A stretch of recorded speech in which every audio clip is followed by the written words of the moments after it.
Hi hello नमस्कार. मी स्वाती आणि हे आपलं मराठी यूट्यूब चॅनल. तर खूप खूप स्वागत आहे तुमचं आजच्या आपल्या नवीन एका ब्लॉगमध्ये. तर मी तुम्हाला शॉर्ट व्हिडिओमध्ये शेअर केलेलंच आहे की मी गावाला आलेली आहे. तर म्हटलं चला आज दुसऱ्या दिवशी माहेरी आईसाठी पुरणपोळीचा खास बेत करायचा होता. तर त्यासाठी इथे सकाळी लवकर उठलो होतो आणि आंघोळ वगैरे झाली होती. तर आई एक साईडला डाळ निवडत होती, म्हणे निवडून घेते वगैरे हरभऱ्याची. तोपर्यंत मी इकडे चहा ठेवायला घेतला. तर इथे दुधाचा चहा ठेवला, त्यामध्ये चहापत्ती आणि साखर टाकून इलायची टाकून चहा उकळायला ठेवला होता. तोपर्यंत म्हटलं चला आपण आपल्या कटाच्या आमटीसाठी कांदे भुजायला टाकायचे होते चुलीमध्ये.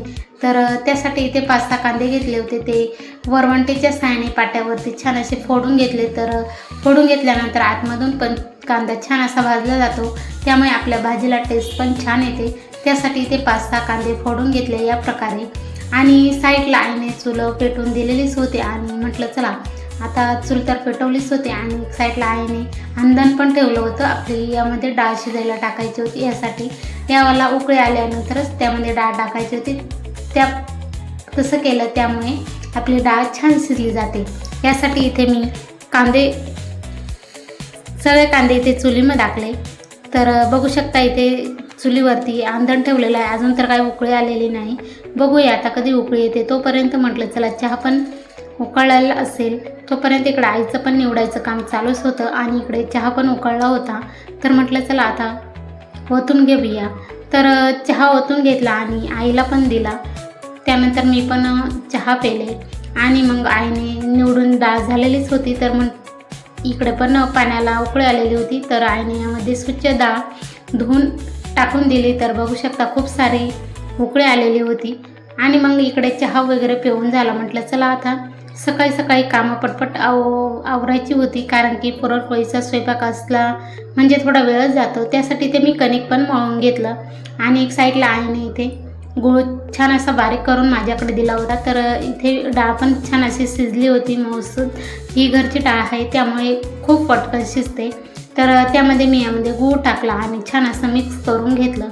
तर जाळ पण कमी केलेला होता चुलीचा, थोडं कमीच केलेला होता, कारण की खाली लागू शकते आपली डाळ टोपामध्ये. तर यासाठी इथे मिक्स करून घेतलं. तोपर्यंत इकडे आईने मसाला तव्यावरती फ्राय करायला घेतला होता. कांदे पण आपले भाजलेच होते ना त्यामुळे. तर इथे आईने कांदे आणि मिरच्या अगोदर भाजून घेतल्या, त्यानंतर खोबरं आणि ते भाजून घेतलं. त्यानंतर तिने पाट्यावरती वाटण वाटलं. तर पाट्यावरलं वाटण आपल्या कटाची आमटी खूप छान लागते, टेस्टी लागते. वाटण वाटलं तर मिक्सरपेक्षा पाट्यावरती खूप छान मसाला होतो. त्यानंतर इकडे मी साईडला दूध तापायला ठेवलं होतं आणि एक साईडला कांदे पण कट करून घेतले आपले भज्यांसाठी. तर म्हटलं चला एक साईडला कांदे कट करून घेतले, स्वच्छ पाण्याने धुवून घेतले. त्यानंतर आता यामध्ये मीठ टाकून घेते, जेणेकरून आपल्या कांद्याला थोडं पाणी सुटेल.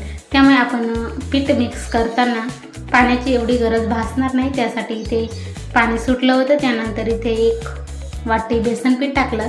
त्यानंतर त्यामध्ये 2-3 चमचे तांदळाचं पीठ टाकलं आणि ते छान असं मिक्स करून घेतल्यानंतर त्यामध्ये कोथिंबीर, हळद आणि लाल मिरची टाकली होती. तर ते छान असं अगोदर मिक्स करून घेतलं. तर आता यामध्ये ओवा वगैरे आणि सोडा टाकायचा होता, पण तो नंतर भजे बनवताना टाकायचा होता. त्यानंतर ते डाळ शिजलीच होती आणि गूळ पण छान असं मिक्स झाला होता. म्हटलं चला आता आपण पाट्यावरती पुरण वाटून घेऊया. तर आपण पुरणाच्या चाळणीमध्ये पुरण बनवतो ते पण छान होतं आणि पाट्यावरती पण वाटलेलं खूप छान असतं. तर ते मी वाटत होते आणि एक साईडला आहे आता इकडे कटाच्या आमटीला फोडणी द्यायला घेतली होती. तर इकडे चुलीवरतीच फोडणी द्यायला घेतलेली होती. तर 2-3 चमचे तेल टाकलं, त्यामध्ये कढीपत्ता लसणाची अगोदर फोडणी दिली.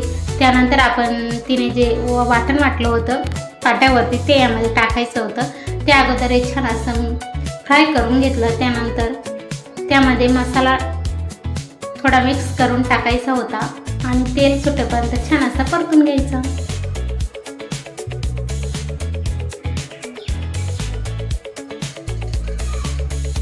तर आपल्या गॅसपेक्षा शहरामध्ये गॅसपेक्षा चुलीवरलं स्वयंपाकाची चव खूप छान असते आणि टेस्टी पण लागते. त्यासाठी इथे आईने कटाचं पाणी डाळीचं पाणी पण भरपूर सारं काढून ठेवलं होतं. ते त्यामध्ये मिक्स केल्यामुळे आपल्या कटाच्या आमटीला छान अशी चव येते. तर आता छान असं कटाची आमटी उकळायला ठेवली होती. तर साईडला आता मी पुरण तर माझं वाटून झालं होतं, तर पोळ्या बनवायला घेतल्या. या पद्धतीने झटपट अशा दोघींसाठी 5 ते 6 अशा पोळ्या बनवून घेतल्या. तरी ते पोळ्या भाजून झालेल्या होत्या. आणि साईडला आता भज्यांचं पीठ मी पण छान असं मिक्स करून घेतलं होतं आणि म्हटलं चला आता भजे काढून घेऊया. सगळा स्वयंपाक झालेला होता, भजे बाकी होते. म्हटलं चला लास्टला गरम गरम भजे छान लागतात खायला, यासाठी ते भजे काढायला घेतले.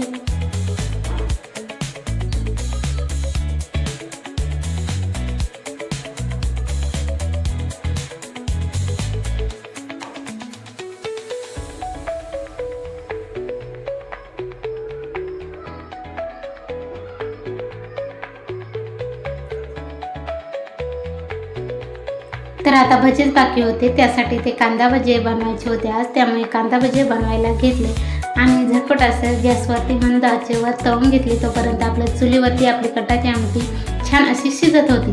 त्यासाठी इथे छान असे भजे बनवून घेतले. त्यानंतर कोरड्या पापड वगैरे तळायचे होते. तर भजे वगैरे झाल्यानंतर इथे कोरड्या वगैरे तळायला घेतल्या. तर कटाच्या आमटीमध्ये आपण कोणताही स्वयंपाक बनवला असा पुरणपोळीचा, तर आपण कोरड्या पापड्या वगैरे तळसो, तर ते पण तळून घेतल्या. त्यानंतर इकडे आई आता ताटं करायला बसली होती. तर इथे अगोदर देवांना निवेद द्यायचा होता, त्यासाठी इथे ती ताटं करायला तयार बसली. तोपर्यंत मी माझं बाकीचं जे काही काम होतं ते आवरून घेतलं. त्यानंतर चला आता इथे आईचं ताटं करून झालेच होते देवांसाठी. तर आता ताटं करायची होती आम्हाला दोघींसाठी. तर चला आज असा बेत होता, पुरणपोळी, कटाची आमटी, भजे आणि आमरस असा काही बेत होता. म्हटलं चला आईसाठी आपण बनवूया, ती पण एकटे असते तर कधी बनवत नाही. म्हटलं चला आता मी त्यासाठीच खास करून आलेले होते. तर चला त्यानंतर इथे कपडे धुतलेले होते, दुपारी विहिरीवरती गेले होते, कपडे धुवून झाले, वाळत घातले होते. त्यानंतर इथे मला पुण्याला नेण्यासाठी तांदळाचं पीठ धिरड्यासाठी बनवायचं होतं, ते पण छान असे धुवून सुकवले होते. त्यानंतर इथे आईने उडदाची डाळ छान अशी जात्यामध्ये भरडून काढली. त्यानंतर माझी बॅग पण मी भरली होती. तर चला तुम्हाला आजचा व्हिडिओ कसा वाटला, व्हिडिओ आवडल्यास लाईक शेअर करा, चॅनलवर नवीन असेल तर सबस्क्राईब करा. चलो बाय.